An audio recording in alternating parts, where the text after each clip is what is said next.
자, 오늘의 시사평론, 대한민국의 시사레이더 리엘 파트너스의 이승기 변호사 연결돼 있습니다. 자, 이승기 변호사님 안녕하세요. 예, 안녕하세요. 네. 자, 오늘 첫 번째 이슈부터 전해주시죠. 예, 오늘 이슈는 권익위 차고지 증명제 도입 권고 실현 가능성입니다. 자, 앞으로 가정에서 차량을 2대 이상 보유를 하려면은 주차장을 확보를 해야 시, 군, 구청에 그 차량 등록이 가능한 이른바 이제 차고지 증명제 도입이 추진될 그럴 예정이라고 해요. 예, 국민권익위가 이제 최근에 차량을 2대 이상 구매 시에 그 차고지 증명제 적용을 포함한 이 도심 지역 주차난 해소 방안을 마련해 이 국토교통부 등 이제 관련 부처와 또 전국 246개 지자체에다가 권고할 예정이다라는 이제 입장을 이제 밝혔습니다. 예. 국내에서는 유일하게 제주도가 그 차고지 증명제를 시행 중에 있는 걸로 알고 있습니다. 예, 맞습니다. 그 심각한 주차난을 겪던 이 제주시가 지난 2007년 이 대형 자동차를 시작으로 해서 단계적으로 이 차고지 증명제를 확대 시행했고요. 올 1월부터는 모든 차종에 적용 중에 있습니다. 따라서 이 제주도에 거주하는 이 도민들은 차종을 불문하고 이 거주지 1km 반경 내에서 자신의 주차장을 증빙해야 이 자동차를 구입하고 또 등록을 할 수가 있는 겁니다. 그러니까 이제 결국 차고지 증명제라는 게 자동차 소유자가 주차장을 확보하지 못할 경우에는 관할 관청은 그 자동차 등록을 거부할 수 있다는 건데요. 예. 그런데 이 주차난 해소에는 뭐 당연히 도움이 되겠지만은 그에 대한 그 반발도 있을 것 같은데 어떻게 보십니까? 예, 우선 이 차고지 증명제가 주차난 해소도 그렇지만 뭐 주차장 확보가 안 되면 자동차 등록이 안 되니까 결과적으로 이 차량 등록 대수가 줄어들어 이 교통난도 해소시키는 그런 효과도 분명히 있습니다. 네. 하지만 이를 반대하는 측에서는 결국 차량을 소유하려면 차고지 확보가 필수 전제 조건이 되는 거니까 이 차고지 확보가 어려운 이 가난한 서민들에게는 추가적인 금전적 부담을 주고 또 그조차도 어려우면 극단적으로 아예 차량을 소유할 권리조차 박탈당하는 좀 반서민 정책 아니냐라는 이런 비판이 있습니다. 예. 그리고 또 차고지 등록제가 그 차량 증가를 억제하는 효과에 대해서도 일단 차고지를 확보할 경제적 여유가 있는 사람들, 그러니까 집이 있는 사람들의 뭐 1세대 2차량, 1세대 3차량은 억제되지 않고 아예 돈으로 외부에 주차 공간을 사거나 임대하면 되니까 뭐 결과적으로는 가진 자들에게는 전혀 영향이 없다는 거고요. 오히려 집 없는 무주택에 경제적으로 어려운 서민들만 차를 사지 못한다는 건데요. 또한 집이 있어도 뭐 원도심에 있는 좁은 골목가 주택가 서민들이나 뭐 자동차를 생계 수단으로 하는 저소득층들은 외부 공영 주차장에 1년 단위 뭐 정기 주차 요금을 납부하는 식으로 해서 차고지 증명을 하도록 지금 그렇게 하고 있는데요. 제주시 같은 경우에 이 금액 상당하다는 겁니다. 그러겠죠. 일단 제주도만 해도 연 주차료가 동지역은 90만 원 정도, 읍면 지역은 66만 원 정도로 이 자동차세보다도 많다는 거죠. 그래서 서민 경제에 부담이 된다라는 겁니다. 그러니까 이제 이 차고지 증명제의 그 도입 취지는 뭐 좋지만은 이게 우리 일반 서민들이나 특히 자동차를 우리 변호사님 말씀처럼 생계 수단으로 하는 그런 가정에게 부담이 돼서는 안 되지 않나 이런 생각이 듭니다. 예, 그렇게 되면은 오히려 이 국민적 저항이 커져 정책 자체가 이제 매몰될 수가 있는데요. 요새는 뭐 일반 가정집은 물론 뭐 직장 초년생도 개인 차량을 소유하는 게 또 대중화됐으니까 더 그렇습니다. 특히 이제 그 청년들 중에는 그 집은 없어도 차는 있는 그런 경우가 또 많잖아요. 예, 뭐 카푸어라는 말도 있습니다. 근데 저는 그것도 하나의 라이프 스타일이라고 해서 긍정적으로 보는데요. 또 요새 집값을 보면 뭐 집부터 좀 사라, 집을 장만해라 라는 말을 하는 것도 청년들에게 참 비현실적이고 좀 못할 얘기가 아닌가 뭐 그런 생각도 들고요. 누군 뭐 집을 안 사고 싶습니까?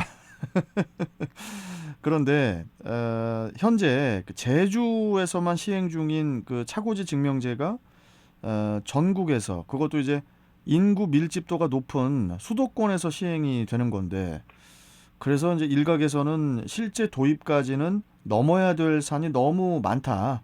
이러면서 이제 비판의 목소리가 또 나오고 있지 않습니까? 예, 네. 맞습니다. 아시다시피 수도권의 주차 문제는 정말 심각한데요. 네. 특히 서울의 경우에는 이 주택가의 등록 차량당 주차장 면수 확보율이 79.5%에 불과합니다. 네.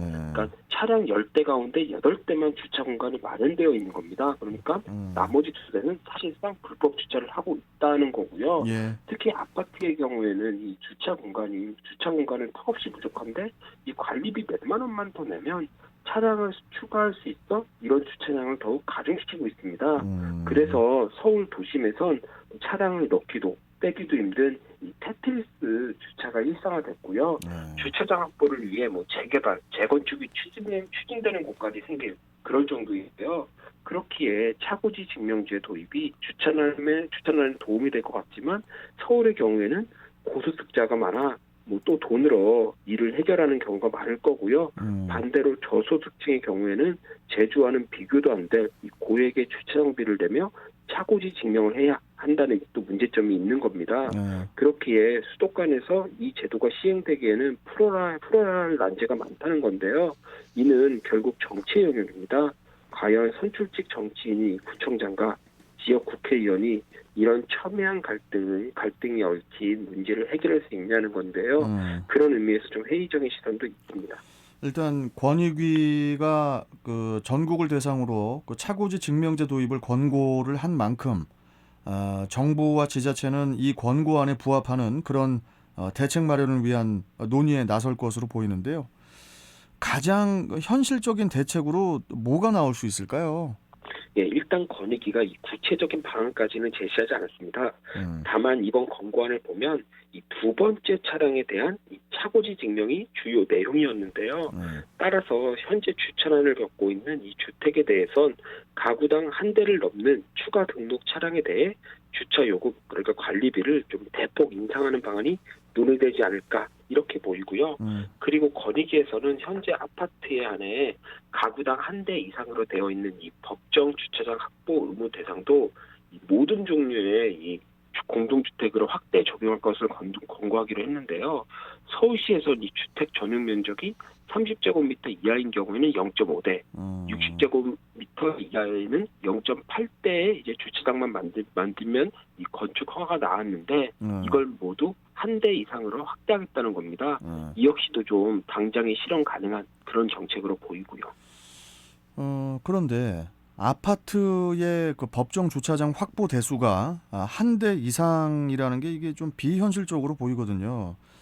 지금은 당연히 차량이 필수품이 됐고 1인 가구도 늘었는데 이걸 좀 더 늘려야 되지 않을까요?